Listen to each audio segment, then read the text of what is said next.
ನೋಡ್ತಿದ್ದೀರಾ ನೋಡಿ, ನಮ್ಮ ಕೋಳಿಗಳೆಲ್ಲ ಮಳೆಗೆ ಎಲ್ಲ ಮನೆಯೊಳಗೆ ಬಂದು ಸೇರ್ಕೊಂಡು ಕೂತ್ಕೊಂಡಿದೆ. ಇನ್ನೊಂದೇನಪ್ಪ ಅಂದರೆ ಏನು ಮಾಹಿತಿ ಅಂದರೆ, ಈ ವೆದರಲ್ಲಿ ಈ ಟೈಮಲ್ಲಿ ಯಾವುದೇ ಕಾರಣಕ್ಕೂ ಕೂಡ ಮೊಟ್ಟೆನ ಕಾವಿಗೆ ಕೂರಿಸ್ಬೇಡಿ, ಕೋಳಿನ ಕಾವು ಕೂರಿಸ್ಬೇಡಿ. ಏನಕ್ಕೆಂದರೆ ಮರಿ ಮಾಡಲ್ಲ ಈ ಟೈಮಲ್ಲಿ. ನಿಮಗೆ ಗೊತ್ತು, ತುಂಬ ಆಚೆಗಾಗ ತುಂಬ ಮಳೆ ಬರ್ತಿದೆ, ವೆದರ್ ಕೂಡ ತುಂಬ ತಣ್ಣಿ ಇದೆ, ಕೋಲ್ಡ್ ಇದೆ. ಸೊ ಮರಿಯಾಗಲ್ಲ.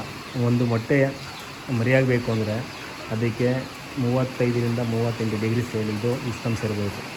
ಕೋಳಿ ಕಾವು ಕೊಡಬೇಕು. ಕೋಳಿ ಕಾವು ಬಂದಿರುತ್ತೆ, ಬಟ್ ಆದರೂ ಕೂಡ ಈ ವೆದರಿಗೆ, ಚಳಿಗೆ ಆ ಕಾವು ಕೂಡ ನಿಲ್ಲಲ್ಲ, ಹೋಗ್ಬಿಡುತ್ತೆ.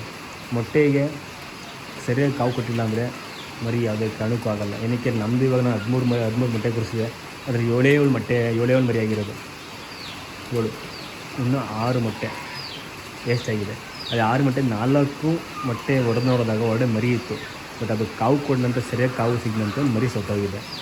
ಇನ್ನೊಂದೇನಪ್ಪ ಅಂದರೆ ಇನ್ಕ್ಯುಬೇಟರ್ ಯೂಸ್ ಮಾಡ್ತಿದ್ರೆ, ಸಪ್ರೇಟ್ ಕರೆಂಟಲ್ಲಿ ಮರಿ ಮಾಡಿಸೋರಿದ್ರೆ ಮಾಡಿಸ್ಬೋದು ಅವರೆಲ್ಲ.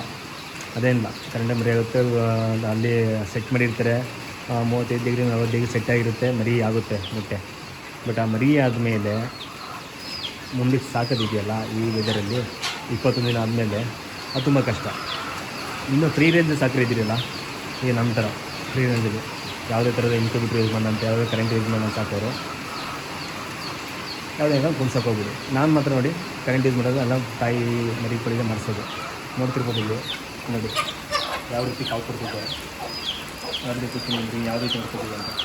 ನಮಗೆ ಜಾಸ್ತಿ ಕೆಲಸ ಇರಲ್ಲ, ಏನಕ್ಕೆ ತಾಯಿ ನೋಡ್ಕೊಳುತ್ತೆ. ಇವಾಗ ನೋಡ್ತಿರ್ಬೋದು ನೀವು, ಅದು ಹಿಂಗೆ ಸೇರಿಸ್ಕೊಂಡು ಒಂದ ಕೂತೀವಿ ಅಂತ ಚಳಿಗೆ. ಈ ನಾವು ಇನ್ಕ್ಯುಬೇಟರ್ ಮಾಡಿಸ್ಕೊಂಡ್ರೆ ನಾವು ಅದಕ್ಕೊಬ್ಬರು ಇಲ್ಲೇ ಇರಬೇಕಾಗುತ್ತೆ, ನೋಡ್ಕೊಂಡು ಹೋಗೋಣ. ಮರಿ ನೋಡಿಕೊಂಡು ಯಾವ ರೀತಿ ಇರುತ್ತೆ ಮರಿಗಳು, ಅದು ಹುಷಾರ್ಪಟ್ಟಿದೆಯಾ ಹಂಗೆಲ್ಲ ನೋಡ್ಕೊಂಡು ನಾವು ಇಲ್ಲೇ ಇರಬೇಕಾಗುತ್ತೆ, ಅದು ಕಾವು ಕೊಡ್ಕೊಂಡು. ಅದೇ ತಾಯಿ ಕೋಳಿ ಜೊತೆಗಿದ್ರೆ ಯಾವುದೇ ಥರದ ಕಾವು ಕೊಡೋಂಗಿಲ್ಲ, ಏನೂ ಇಲ್ಲ, ಅದೇ ಕೊಡ್ಕೊಳ್ಳುತ್ತೆ, ಅದೇ ಕಾಪಾಡ್ಕೊಳ್ಳುತ್ತೆ. ಸೊ ನನ್ನ ಮಾಹಿತಿ ನಿಮ್ಗೆ ಏನಾದ್ರು ಇಷ್ಟ ಆಗಿದೆ ಒಂದು ಲೈಕ್ ಕೊಡಿ, ಸಪೋರ್ಟ್ ಮಾಡಿ.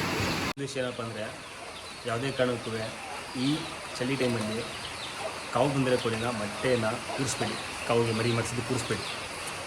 ಯಾರಪ್ಪ ಅಂದರೆ ಇವಾಗ ಚಿಕ್ಕದಾಗಿ ಸಣ್ಣದಾಗಿ ಒಂದು 5-10 ಸಾಕಿರ್ತಿರಲ್ಲ ಅಂಥವ್ರು ಇವಾಗ ಕಾವು ಬಂದಿರುತ್ತೆ, ಕೋಳಿ ಮೊಟ್ಟೆ ಇರುತ್ತೆ, ಇಟ್ಬಿಟ್ಟು ಮೊಟ್ಟೆ ಲಾಸ್ ಮಾಡ್ಕೊಳ್ಳಿಕ್ಕೆ ಹೋಗಬೇಡಿ. ಏನಕ್ಕೆ ಅಂದರೆ ಮರಿ ಆಗಬೇಕು ಅಂದರೆ ಮೊಟ್ಟೆಗೆ ಕಾವು ಕೊಡಲೇಬೇಕು. ಕೋಳಿ ಕಾವು ಕೊಡಬೇಕಾದ್ರೆ ಉಷ್ಣಾಂಶ ಇರಬೇಕು. ಔಟ್ ಸೈಡು ಕೂಡ ವೆದರು ಕೂಡ ಅದೇ ಥರ ಸಪೋರ್ಟ್ ಮಾಡಬೇಕು ಕೋಳಿಗಳಿಗೆ. ಮೊಟ್ಟೆ ಕಾವು ಕೊಟ್ಟಿಲ್ಲ ಅಂದರೆ 38 ಡಿಗ್ರಿ 30 to 40 ಡಿಗ್ರಿ ಅಷ್ಟು ಕಾವು ಬರಲಿಲ್ಲ ಅಂದರೆ ಮರಿ ಆಗಲ್ಲ.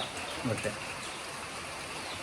ತಣ್ಣಗಿದ್ರೆ ಮರಿ ಆಗಲ್ಲ, ಹೋಗ್ಬಿಡುತ್ತೆ, ಸುಮ್ಮನೆ ಮೊಟ್ಟೆ ವೇಸ್ಟ್ ಆಗುತ್ತೆ. ಇನ್ನು ನಾವು ನೋಡಿದ್ರೆ ನಮ್ಮ ಕೋಳಿಗಳೆಲ್ಲ ಇಲ್ಲೇ ಇದೆ ಫುಲ್ಲು.